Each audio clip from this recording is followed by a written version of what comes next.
A todas y a todos. Hoy nos vamos a referir eh, en aspectos muy generales que tienen que ver con el poblamiento de América en particular, y de la misma manera que habíamos visto que hay distintas hipótesis a través de la charla de Lucía respecto a lo que se podría llamar la difusión del género humano por por los distintos continentes. Hay también distintas hipótesis respecto al poblamiento de América, dado que eh, podríamos decir que el género humano no es originario de América. Al respecto, es interesante citar a un científico eh, que desarrolló su carrera en la ciudad de La Plata. Me refiero a Florentino Ameguino, que quizás un poco eh, insuflado más por una suerte de patriotismo científico que por un rigor científico, postulaba el origen de un hombre, así se lo denominaba genéricamente hasta no hace tanto tiempo, en América. Entonces, bueno, basó parte de sus investigaciones en comprobar algo que finalmente hasta el momento no ha sido posible comprobar. Pero a partir de ese momento hubo sí, y desde antes también, distintas hipótesis con respecto al poblamiento de América. Lucía se había referido a, a una de las más aceptadas hasta el momento, que tiene que ver con un pasaje, ¿no? Literalmente una especie de pasaje de distintos grupos humanos a través del estrecho de Bering, lo que se conoce como Beringia, o lo que se conocía como Beringia, a partir de precisamente un hecho climático. La, precisamente la baja de las mareas o del nivel que tienen actualmente los mares, y la posibilidad entonces de pasar del continente asiático a América, prácticamente una especie de caminata. Hay al respecto un dato geopolítico actual que hace a esa conexión eh, cultural, geográfica, entre el continente asiático y el americano. El actual territorio de Alaska, que aparece siempre emblematizado a través de las series o de las películas, especialmente norteamericanas, como un territorio de frontera, es de hecho un territorio prácticamente ajeno a la estructura territorial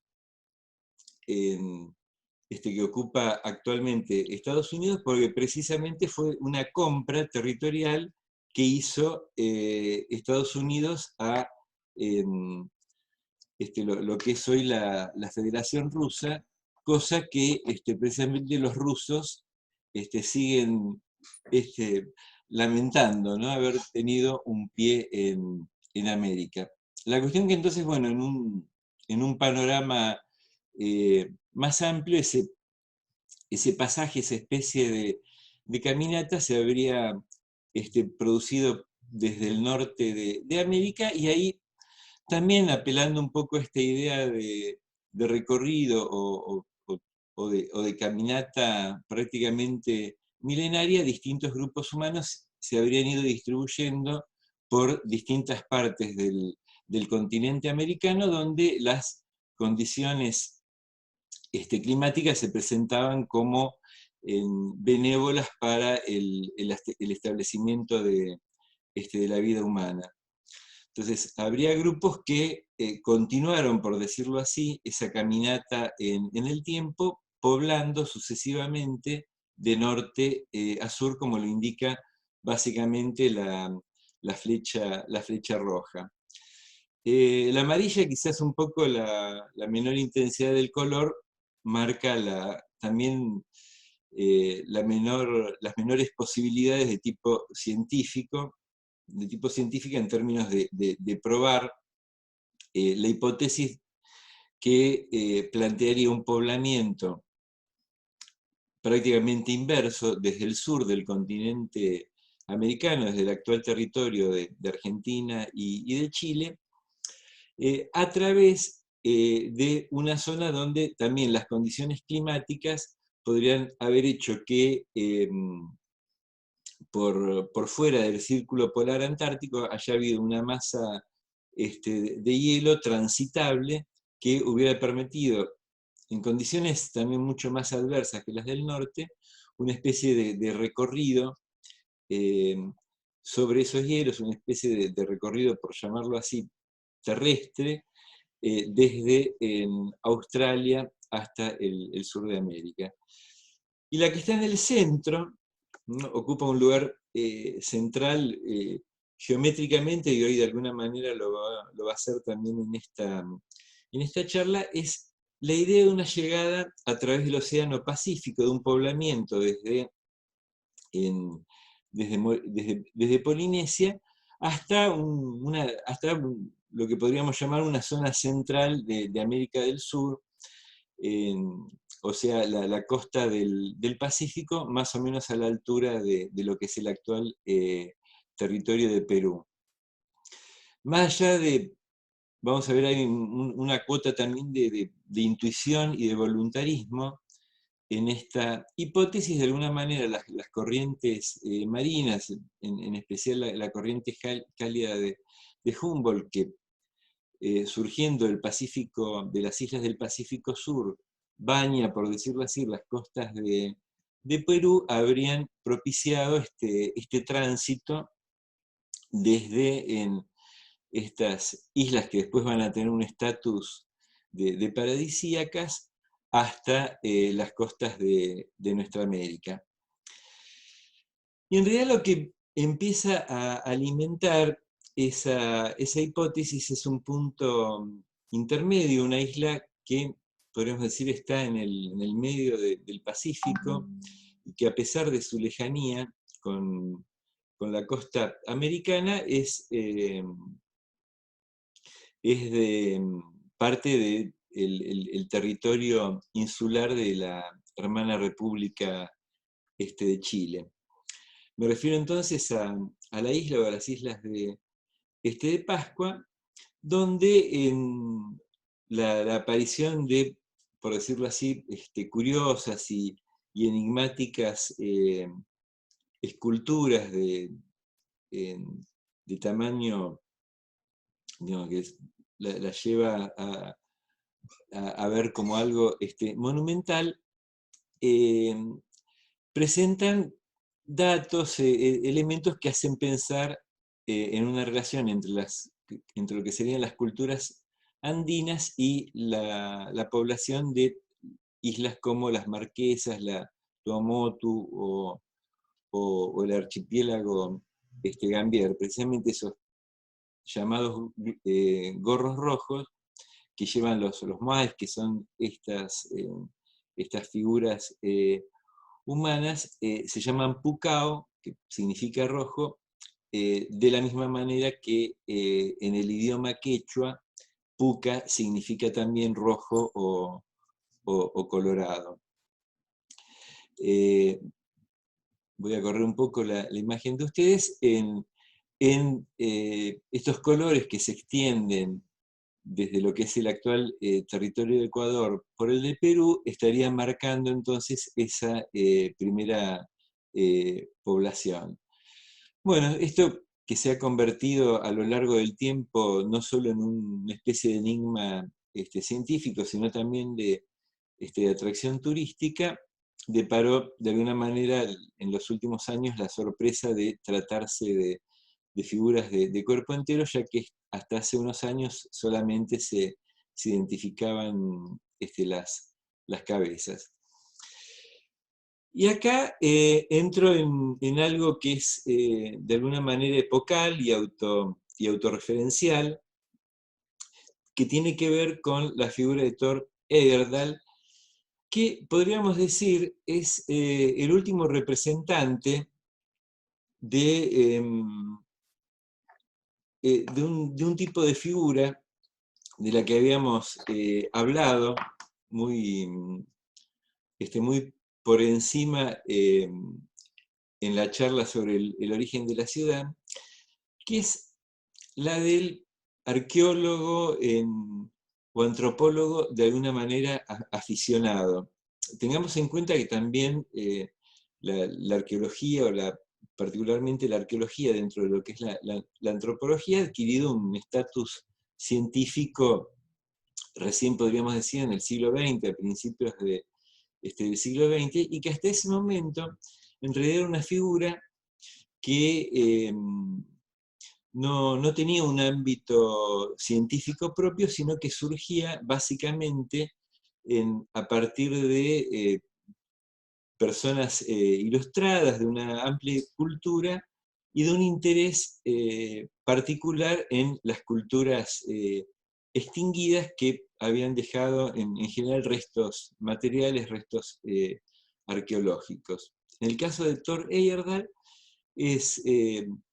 distinto, porque su preocupación no van a ser tanto los vestigios materiales como sí la reconstrucción de actitudes o de acciones que habrían llevado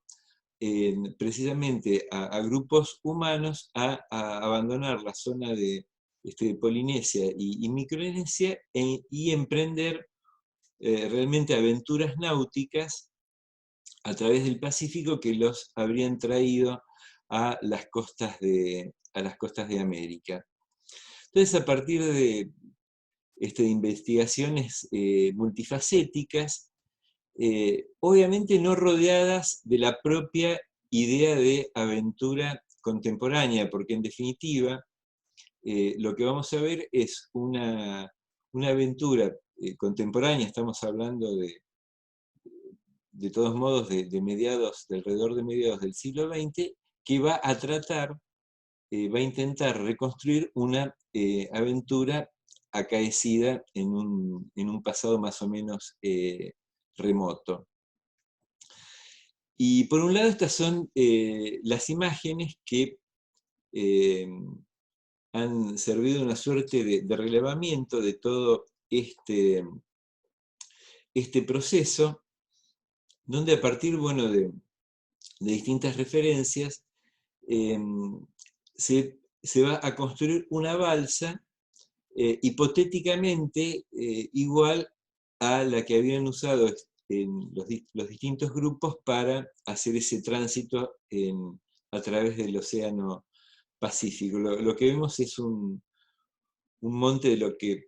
conocemos hoy precisamente como madera de balsa, ¿no? A veces las palabras pierden en su uso habitual su significado y cuando hacemos modelos, maquetas para la facultad y hablamos de madera de balsa, tal vez se designifica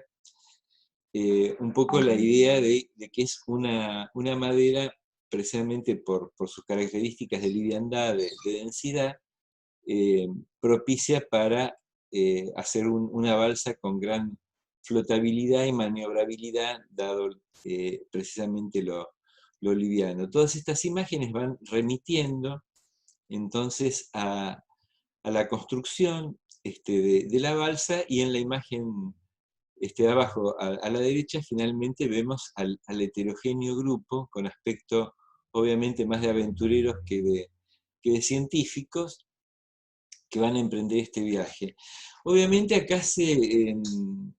unen dos tradiciones, una de la que podría dar cuenta nuestro compañero en la docencia, José Bierring, que tiene que ver con la tradición nórdica respecto a la navegación, los orígenes vikingos de la navegación, donde inclusive otra de las hipótesis del poblamiento de América, a la que no me referí, estaría hablando también inclusive de la llegada de navegantes vikingos a Groenlandia. Así que bueno, esta tradición náutica del norte de Europa se une con esta aventura del Pacífico que va a llevar a estos hombres de Polinesia a las costas americanas. Lo que se ve en las imágenes es una maqueta, un modelo de la balsa que recibiría el nombre precisamente de Kon-Tiki, y las imágenes de abajo también es de un modelo a escala en el museo, precisamente Kon-Tiki en Suecia. La imagen que sigue de alguna manera va sectorizando toda la zona andina, que se extiende desde el actual territorio de Colombia y parte de Venezuela a lo largo de los Andes, y que va recorriendo de norte a sur los actuales territorios de Ecuador, de Perú, parte de Bolivia, norte de Chile y Argentina, prácticamente hasta la altura de lo que es el actual territorio de Mendoza y Neuquén. Esa entonces es el área que se conoce como andina, y por extensión las culturas que lo habitaron primitivamente, de las cuales muchas de las actuales son descendientes, son conocidas como culturas andinas. Los colores del mapa van indicando inclusive estas poblaciones con los distintos nombres, Pachacuti, Tupac Inca, Huayna Capac, Huáscar, en Atahualpa, en definitiva, son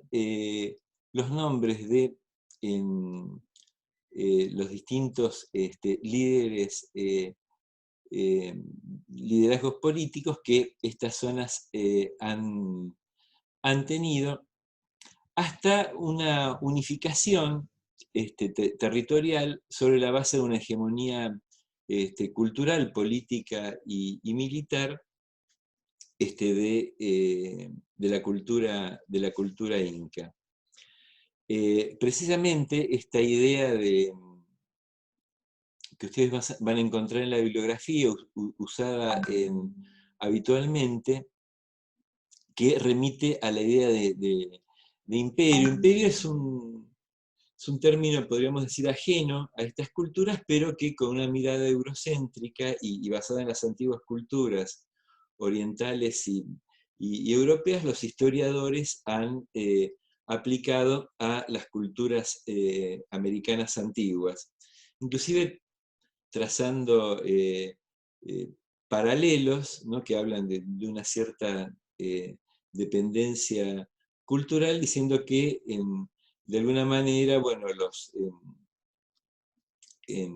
los mayas, que es una cultura centroamericana antigua, eran los griegos de América, y los incas, los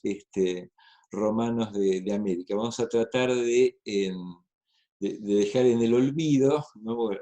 o al menos en la memoria histórica, estos términos, porque lo que hacen es intentar un paralelo artificioso entre las antiguas culturas euroasiáticas y las americanas. Pero lo cierto es que el grupo inca llega a tener una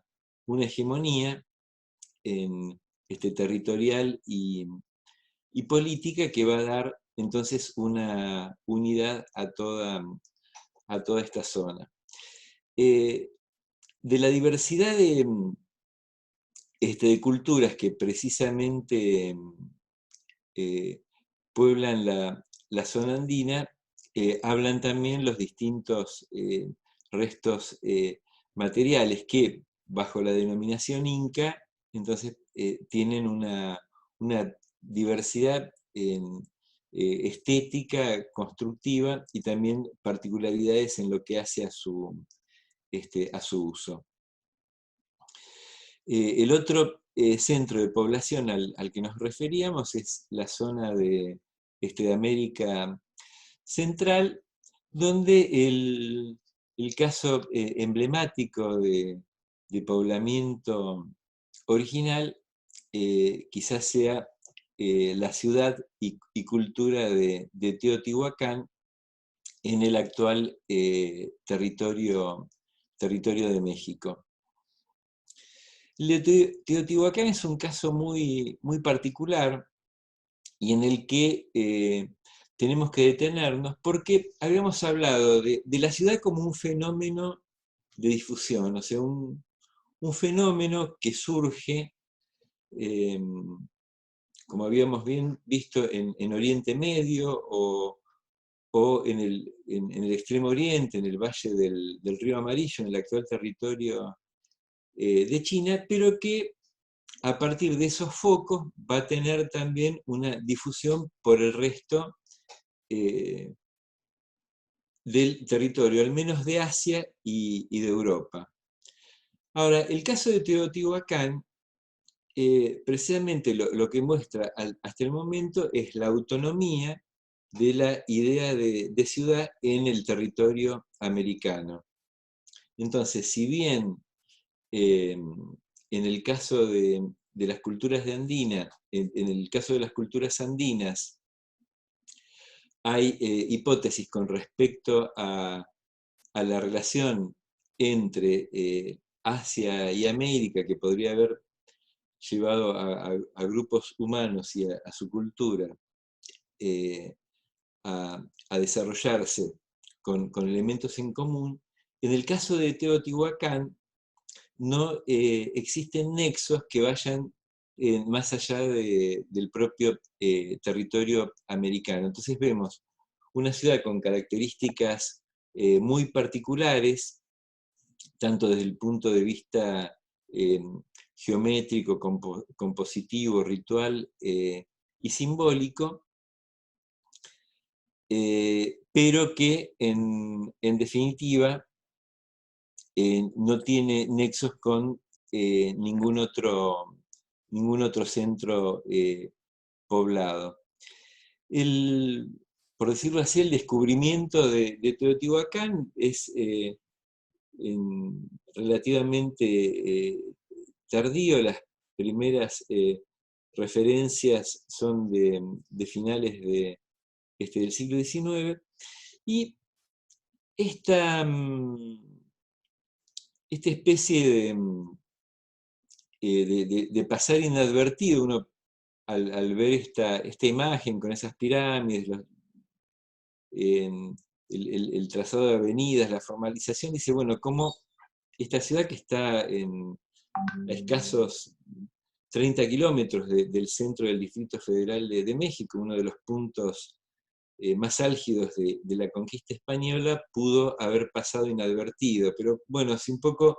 comparamos esta imagen artificial que aparece en el primer plano con las colinas que aparecen en el fondo, en realidad esta ciudad estuvo cubierta por una nutrida vegetación que la hizo pasar inadvertida por años. Esto, por otra parte, son las habituales reconstrucciones gráficas que se hacen, que se han hecho también en base a algunas referencias arqueológicas y también a relatos de historia oral. Vamos a ver si podemos eliminar, que ha quedado acá una marca. Bueno, creo que nos van a acompañar. Bueno, y el leitmotiv de Teotihuacán son las pirámides escalonadas. Prácticamente todos los nombres que van a recibir tanto las pirámides como las avenidas son, digamos, de la misma manera, inferencias o comparaciones con otras culturas, ¿no? Hablar, por ejemplo, de la pirámide del Sol, de la pirámide de la Luna, de la Avenida de los Muertos, son términos que se instalaron en base a usos y costumbres. Lo que sí es claro es una composición con un gran rigor geométrico y también una jerarquización de las construcciones en base a la superficie que ocupan y la altura a lo largo de la cual se desarrollan. Lo que vemos ahora es, podremos adjetivarla lamentablemente producto de distintas intervenciones reconstructivas que han intentado llevar los restos arqueológicos a una posible configuración original, pero que no han hecho más, en definitiva, que borrar las huellas de los edificios originales. En esto siempre hay una especie de combinación de algún, lo digo así, interés científico, básicamente con intereses que tienen que ver con el turismo y con la puesta en escena de estos lugares. Esta antigua fotografía aérea lo que muestra de alguna manera es precisamente la expansión del Distrito Federal de México y la reserva de Teotihuacán, que ha quedado en el medio de una conurbación, y donde claramente se advierte el trazado de avenidas y de edificios principales. Cuando vamos a esta suerte de restitución fotográfica ya sobre la base de relevamientos muy rigurosos, lo que se advierte aparte es el altísimo rigor geométrico que muestra en el caso de lo que está marcado en amarillo, la denominada Avenida de los Muertos, pirámides mayores y menores, lo que se denomina abajo a la derecha como Ciudadela y Plaza, y un dato singular es el trazado en celeste, que es el río San Juan, que ha sido rectificado precisamente en función del trazado de la ciudad. O sea, un hecho natural como es el curso de un río ha sido llevado a la lógica geométrica del trazado, del trazado urbano. Acá en una restitución más amplia se empieza a ver entonces la relación de una ciudad que también tuvo una conurbación a lo largo del territorio.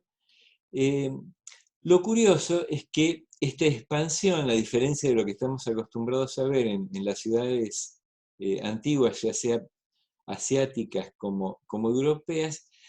no tiene límites precisos. ¿Por qué no tiene límites precisos? Porque no tiene, por ejemplo, una muralla, lo cual habla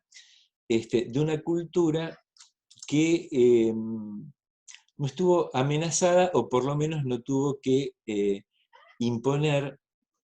límites defensivos respecto a otra que la amenazara, lo cual hace aún más, por decirlo así, más enigmática su desaparición, ya que no es una cultura que desapareciera a partir de hechos cruentos, a partir de hechos violentos. Bueno, si seguimos acercándonos, empezamos a ver precisamente la estructura urbana, presidida con la llamada pirámide del Sol, y modelos volumétricos que intentan entonces dar precisamente una dimensión en 3D a este conjunto urbano y ceremonial. Cuando digo ceremonial, me refiero precisamente a las prácticas que se desarrollaban en su ámbito, parte de las cuales también están dentro de lo hipotético.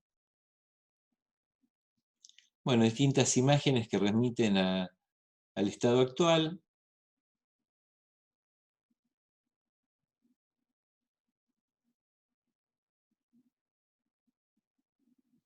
Un primer plano. Y algo que vamos a volver un poquito atrás para ver la propia naturaleza constructiva.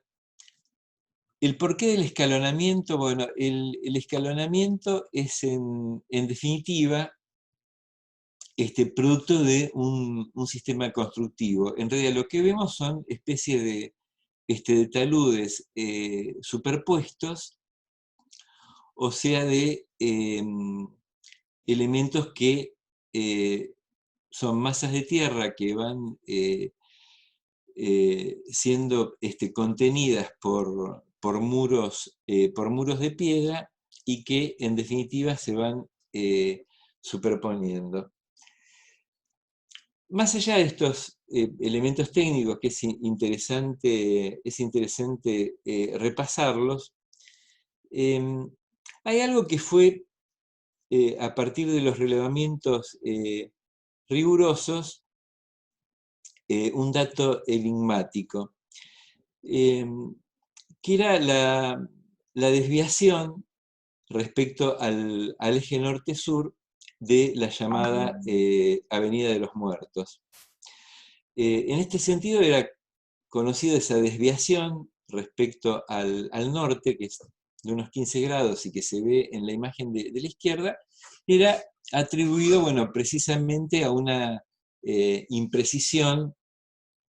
con respecto al trazado. Entonces, en realidad, obviamente se atribuía a la carencia de medios técnicos precisos, pero en definitiva, estudios posteriores lo que llegan a dilucidar que en definitiva esta Avenida de los Muertos está trazada a 90 grados de la línea del recorrido del Sol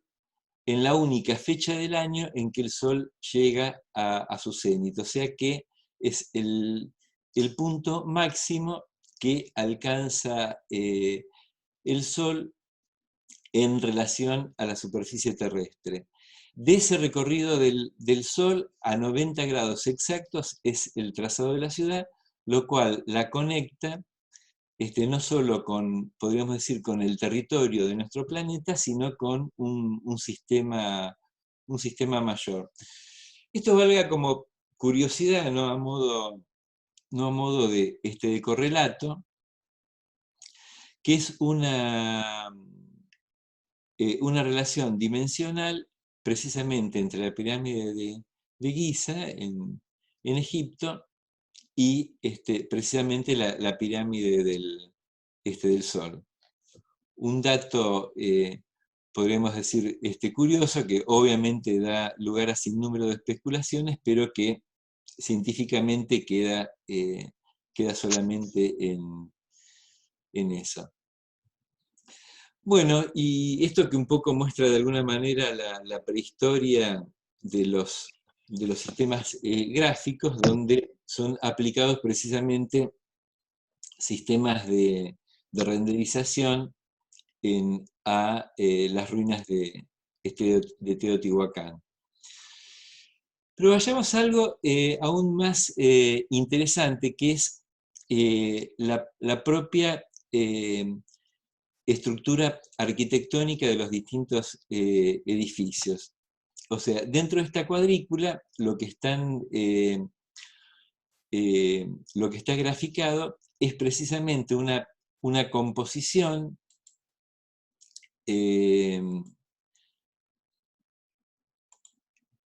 arquitectónica, que lo que está indicando si ustedes ven más o menos las estructuras que están indicadas con 1, llegamos a una configuración, por ahora vamos a llamarle una unidad de vivienda, que tiene que ver con la presencia central de un patio, o sea, una superficie a cielo abierta, con el cual están vinculados entonces los distintos lugares, ¿no? Lo cual configura una estructura cruciforme, dentro de la cual también hay dependencias principales y dependencias de servicios, que va a constituir entonces la estructura tipológica principal de Teotihuacán, con una particularidad: es una estructura que se va a repetir en viviendas de, podríamos decir, distintas características y acordes a distintas jerarquías sociales, donde lo que van a variar son las proporciones, las dimensiones y los materiales, ¿no? O sea, en forma creciente según el rango de esos grupos sociales, pero que va a tener la misma composición. El modelo volumétrico es donde vemos que de alguna manera esas cruces se van multiplicando alrededor de esos patios, de esos espacios a cielo abierto, y la presencia de un techo plano. Ese techo plano es también producto de las posibilidades que ofrece el territorio. Es un techo plano no transitable. Hay en la zona, podríamos decir, una escasez de madera, entonces se usaba muy puntualmente como vigas principales, y sobre el cual se colocaba un entramado de caña y unas capas sucesivas de piedra volcánica, de un mortero, que la escasez de lluvia hacía posible que se conserve en el tiempo, y que no sea necesaria una pendiente evacuar, para evacuar las aguas. Con respecto a otra de las ciudades emblemáticas, nos vamos a referir a Tikal, parte de lo que fue la cultura maya entre los siglos 2 a 9, en el actual territorio de Guatemala, una zona que se llama Petén. Bueno, en el caso de Tikal es un amplio conjunto que también progresivamente se ha ido de alguna manera descubriendo, donde también los términos templo, como van a ver, acrópolis, son herederos de una tradición historiográfica eurocéntrica, que los compara también en este caso con la cultura griega. Como vemos, es una estructura totalmente distinta a la que presentaba Teotihuacán, pero que igualmente tiene un alto grado de formalización, de utilización de la geometría, y por otro lado, de la formación de conjuntos con una misma estructura, que se va dispersando en el territorio. Esta es una referencia un tanto particular. Es prácticamente una digresión, pero que hace a veces, que hace un poco a la idea de cómo las vivencias de los arquitectos, su conocimiento de lugares, y de acuerdo a cada sensibilidad, influye en la producción arquitectónica. Quizás no hayan escuchado hablar de George Hudson, sí seguramente conocen al menos la imagen de la ópera de Sydney, que fue producto de un concurso internacional que gana arquitecto nórdico, que luego, inclusive separado de la obra, y como resultado de precisamente de la vida que le permite el haber ganado ese concurso, recorre América Central y queda absolutamente fascinado precisamente por las ruinas, por las ruinas mayas particularmente, y este es un conjunto que va a construir en Dinamarca y que acusa claras influencias de lo que había visto unos años antes en América. Bueno, nuevamente vuelvo a hacer referencia a la idea de Acrópolis, es una idea entonces importada de la cultura griega, y en definitiva la idea de un centro ceremonial, por añadidura, hizo a la utilización del término. Nuevamente son las pirámides escalonadas, el leitmotiv de esta arquitectura. Bueno, reconstrucciones gráficas de distinto origen y con distinto grado, también podríamos decir, de creatividad o de fantasía, pero que en definitiva dan una idea de cómo se desarrollaron originalmente. Un lugar, y acá volvemos un poco a la visión eurocéntrica, por ejemplo, de Hudson, donde la fuerza, la pregnancia de la naturaleza construyó también esa idea de ruina romántica en términos tropicales, donde la naturaleza se va de alguna manera reapropiando de los lugares y fusionando con la arquitectura. Entonces es un trabajo realmente difícil, digamos, retrotraer esa situación. Digamos, la naturaleza va provocando en su expansión, en la recuperación de su lugar, daños a las construcciones. Entonces, la tarea de los arqueólogos en este caso no ha sido reconstructiva en términos de intentar solo una imagen exterior similar a la original, sino la de realmente recuperarla de un proceso progresivo que va precisamente atentando contra la integridad de los edificios. Lo que en otras culturas es una exhumación, o sea, un desenterramiento, ¿no? Literalmente de las obras significativas de la cultura, en este caso son una especie de recuperación respecto al avance de las distintas especies. Bueno, el producto es algo, podríamos decir, intermedio entre la conservación de parte de esa naturaleza, que cumplió un rol impreciso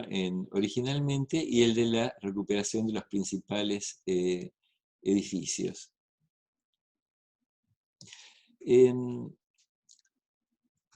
Tanto en el caso de Teotihuacán, de la cultura de Teotihuacán, y también en una primera etapa de la cultura maya, su desaparición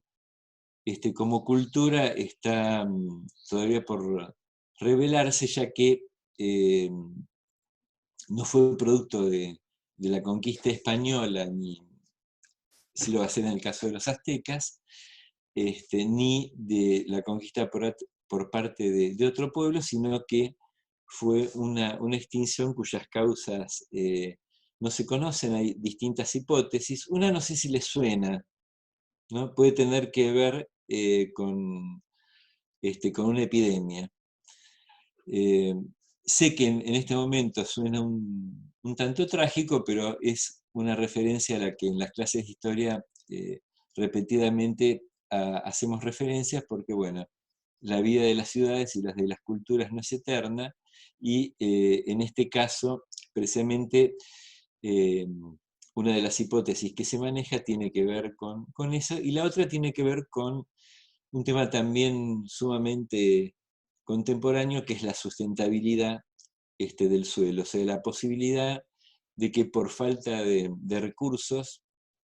por extinción de los recursos naturales, la cultura se haya tenido que trasladar y abandonar el sitio original. Bueno, la denominación científica trata de ser más aséptica y no utilizar nombres o motes, por eso este es conocido como templo número 1, o con su nombre popular de Gran Jaguar, y para que para que tengan una noción,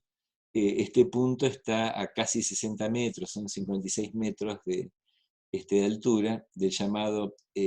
periodo clásico, siempre en la zona de Petén.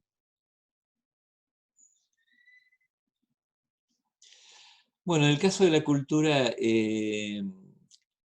tolteca, esto ya es en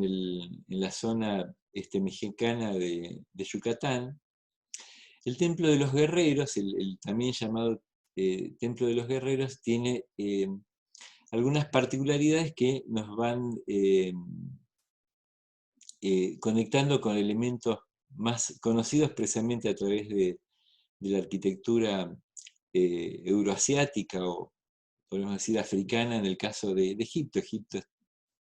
se desarrolló en el territorio africano, que es la presencia de las columnas. O sea, las columnas no solo como un elemento de soporte y de sostén, sino como un elemento de composición arquitectónica. Obviamente con una regularidad geométrica, con una precisión dimensional, con algo que hoy llamaríamos modulación, o sea, la idea de estos soportes estructurales sobre grillas, que no son todos los regulares en mi dibujo como lo son en la realidad, pero que hablan también de lo que podríamos llamar arquitectura, es una actitud consciente que prefigura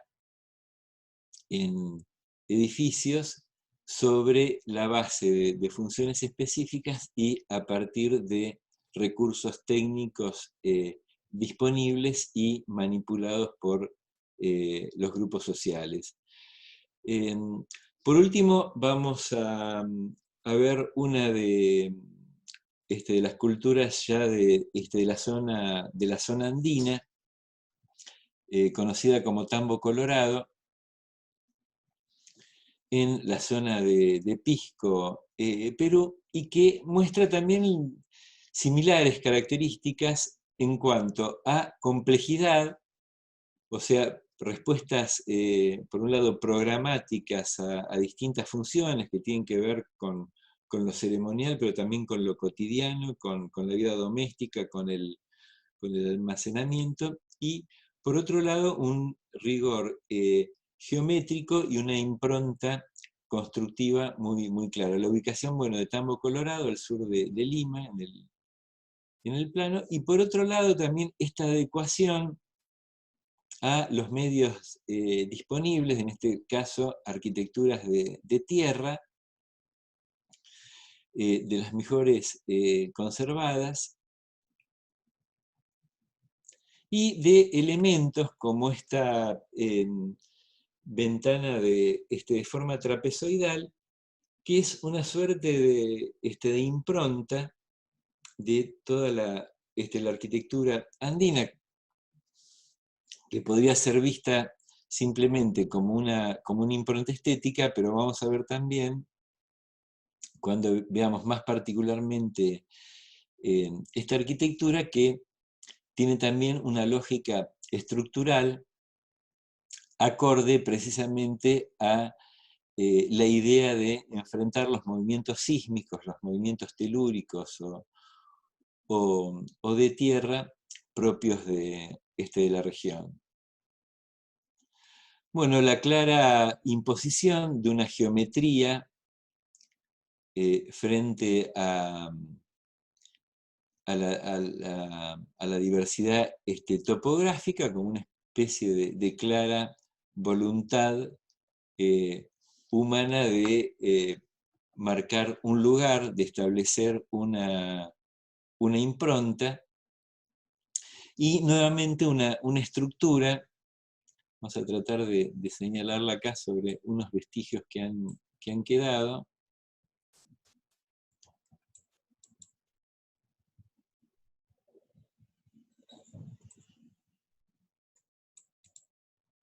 Bueno, se está revelando un poco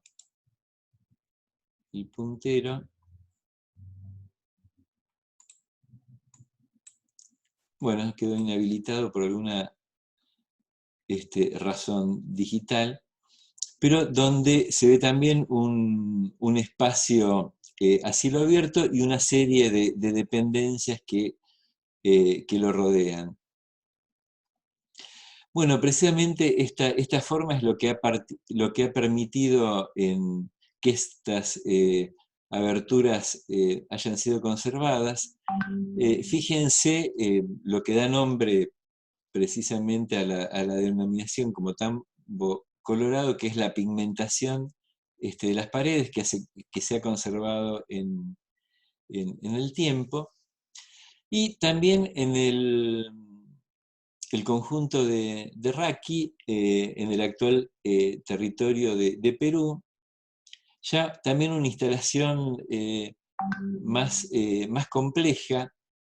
cuya configuración habla precisamente de la diversidad, lo veíamos al principio, en el tipo de construcciones y demás.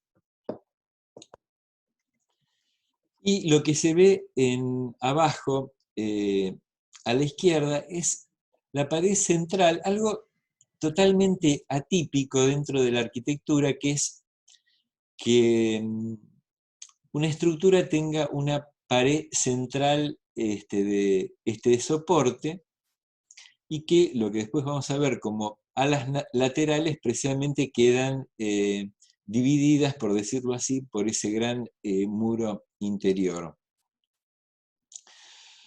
Lo que se ve al fondo como estructuras circulares, bueno, son los llamados colcas, que son literalmente silos, ¿no? Zonas de depósito.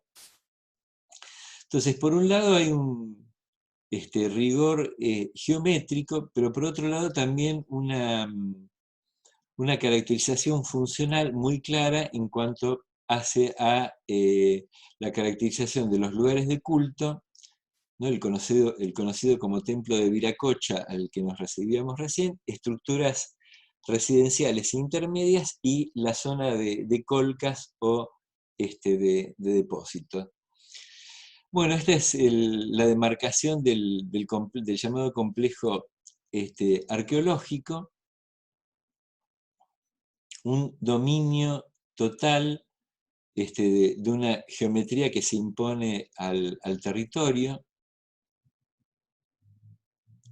¿no? Y más allá de un poco la imagen idílica de la ruina,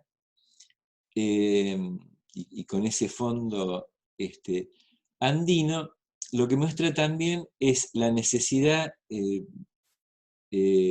la obtención de un espesor en un material relativamente eh, frágil como es la tierra para alcanzar una gran altura. Fíjense que también hay un zócalo de piedra, o sea, la piedra como un recurso disponible, pero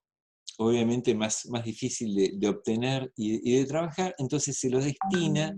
únicamente al zócalo, tanto como idea de base soporte, como también de elemento expuesto a una mayor erosión. En algunos de los puntos, precisamente, es lo único que se ha conservado, ¿no? La zona pétrea, mientras que el resto en tierra o barro cocido se ha perdido. Las cubiertas que ven obviamente son contemporáneas y es un recurso técnico para evitar, acá se ve claramente a la derecha, la erosión por parte de la lluvia y de otros fenómenos de ese borde expuesto de las construcciones. Bueno, una casi doméstica reconstrucción gráfica y la zona residencial con los zócalos de piedra. La base de los colcas o silos, ¿sí? Esta en una zona defendida, tenía un interés estratégico. Y otro detalle que también lo vamos a ver en distintas culturas, no solo en América, fíjense la diferencia entre el ángulo de la construcción formalizado con piedras regulares y después el completamiento con piedras irregulares con juntas de mortero. Bueno, finalmente el corte con el muro central. O sea, podríamos decir, es una construcción cuatripartita, un poco a la manera de los templos cristianos occidentales o de sus antecedentes romanos, pero donde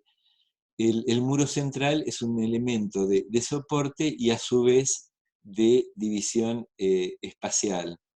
El muro con una acusada pendiente para evacuar las aguas de las lluvias habituales, con una estructura mucho más frágil, por eso ha desaparecido, y la reconstrucción gráfica que muestra precisamente la estructura de madera. En este caso, esta estructura de madera puntual reemplaza al muro central presente en el llamado templo de Viracocha. Esta es una práctica contemporánea que muestra precisamente estos bloques o ladrillones de barro cocido, de adobe.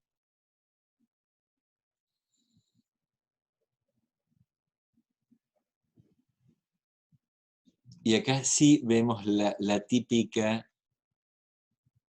traba utilizada por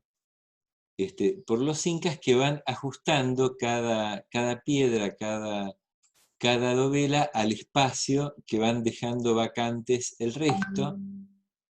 ¿no? Con una talla muy particular. Esto lo vamos a ver también en Roma, la idea de que el muro exteriormente se nos presenta como pétreo, y en realidad son dos paredes laterales con un relleno de mortero y piedra liviana. Bueno, una rápida recorrida, la demarcación de ese ángulo regular, la reconstrucción del techo de quincha, ¿no? Denominación de la cual proviene, ¿no? nuestro habitual quincho, y la articulación geométrica entre los dos cilindros a partir de este paño plano. El interior de los colcas o de las colcas o silos, y nos vamos a detener acá y dejar para un próximo encuentro